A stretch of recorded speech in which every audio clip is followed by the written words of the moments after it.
Now, every American knows that George Washington was the first president, and probably many have heard that he can't lie. They heard of a cherry tree and perhaps his power on the battlefield. What many people may not know, however, is that Washington was also a former slave owner, and not particularly a repentant one. From the truth behind the myth of the cherry tree to the shocking story of his infamous dentures. These facts about George Washington will change the way you see America's greatest founding father. So here are the good, the bad, and the ugly truth about the founding father. George Washington lived a busy and accomplished life. He was a successful military leader, entrepreneur, and assuming responsibility as the first president of the United States. Nevertheless, he had faced several challenges on his journey, ranging from difficulties in his marriage, sickness, and unsuccessful love affair. One of the persistent myths about George Washington is the anecdote about his honesty and the cherry tree. In this story, a young George allegedly damaged one of his father's cherry trees. When he was arrested, he immediately admitted what he had done, saying, "I can't lie, I cut it with my axe." According to the story, his father proudly told young George that telling the truth is worth more than 1,000 trees. It's a great story, but one that probably never happened. After Washington's death in 1799, the American public was desperate for information about their first president. A bookseller named Mason Locke Weems decided to take advantage of their curiosity.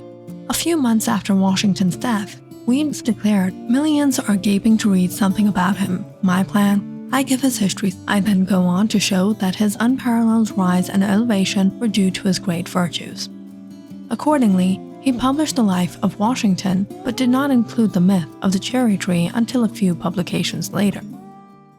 Although myths about America's first president persist, the real facts about George Washington are fascinating in themselves. For starters, Washington is by far the highest-ranking U.S. military official. His official rank was Grand General. This is even superior to 4- and 5-star champions. He also remained the most formidable enemy the British had ever faced. In 2012, Washington beat Napoleon in a poll that asked the British to rank their greatest enemy commander. However, Washington actually won only 6 of the 16 battles in the Revolutionary War, with the rest lost or neutralized.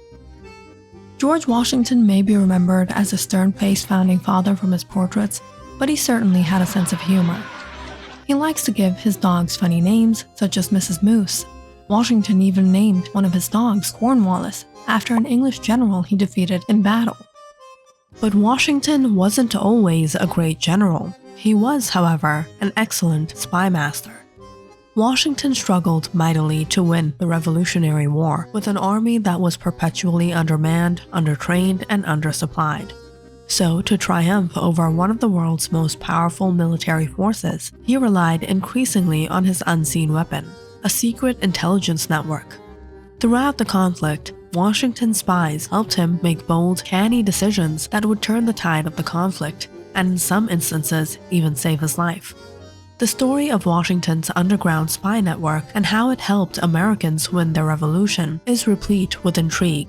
There were letters written in invisible ink, a rare female agent who went by the mysterious moniker Agent 355, an African-American double agent, a patriot tailor who collected dirt while making clothes for British officers, and the gruesome execution of the spy Nathan Hale. According to the CIA, General Washington was more deeply involved in intelligence operations than any American general-in-chief until Dwight Eisenhower during World War II. And now for the dark side of the legendary life of President Washington. While facts about George Washington are often amusing, it is impossible to discuss his life without considering his role as a slave owner. Washington was only 11 years old when he first inherited a slave. His father left 10 slaves for Washington in his will. From there, Washington continued to buy and sell slaves. When it comes to his religious beliefs, Washington is quite ambiguous and hard to read. With very little material to rely upon, historians mostly limit themselves to analyzing what Washington did to try to figure out what he might have believed. The problem is that even his most direct actions sometimes seem contradictory. The first president, for example, encouraged his fellow Americans to come to worship, but sometimes struggled to get to church on his own for weeks. For many years, he served as a dedicated servant and churchgoer, but left services instead of receiving communion. And although there was a mention of providence in his writings, there is relatively little mention of God or Jesus Christ. Another nagging fun fact about George Washington's teeth argues that they're wooden. However, the truth about Washington's dentures is not funny at all. In fact, Washington suffered from dental problems. When he was in his 50s, he only had one tooth left, but Washington's dentures were not wooden. It was a combination of animal bones and human teeth.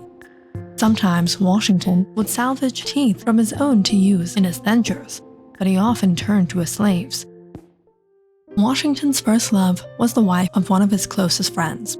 Washington wrote a few weeks before the wedding, "The world doesn't need to know the object of my love and declared like this when I want to hide it." The letter was not addressed to his fiancée, Martha Custis, but to Sally Fairfax, who was married to one of his closest friends and patron, George Fairfax, the son of one of Virginia's largest landowners. Described as an intelligent, black-eyed beauty, Sally befriended Washington when he was still an awkward teenager. Historians credit her for helping soften his rough edges socially, teaching him manners and conversation among the rich and powerful, and even how to dance the minuet. When he married his wife, Martha, she brought with her 84 slaves. George Washington is often praised for freeing his slaves upon his death. However, the truth is much more complicated. In his will, Washington freed his slaves, but he specifically said that they would not be freed until Martha died. Finally, Martha released them about a year later, but not out of her own goodness. Abigail Adams, wife of Vice President and successor of Washington, John Adams, noted, "Martha didn't feel her life was safe in their hands. Many of them supposed they wanted to get rid of her, so she was advised to release all of them at the end of the year." In other words, Martha feared her late husband's slaves would try to kill her, knowing that her husband's death meant their freedom. He said nothing about the slaves Martha bought to Mount Vernon when they were married. And in fact, those people were still in slavery when Martha died, as she divided them among her grandchildren. Facts about George Washington like these show that there is more to the eye when it comes to the famous founding father, both good and bad. What do you think? Comment down in the section below and don't forget to like and subscribe.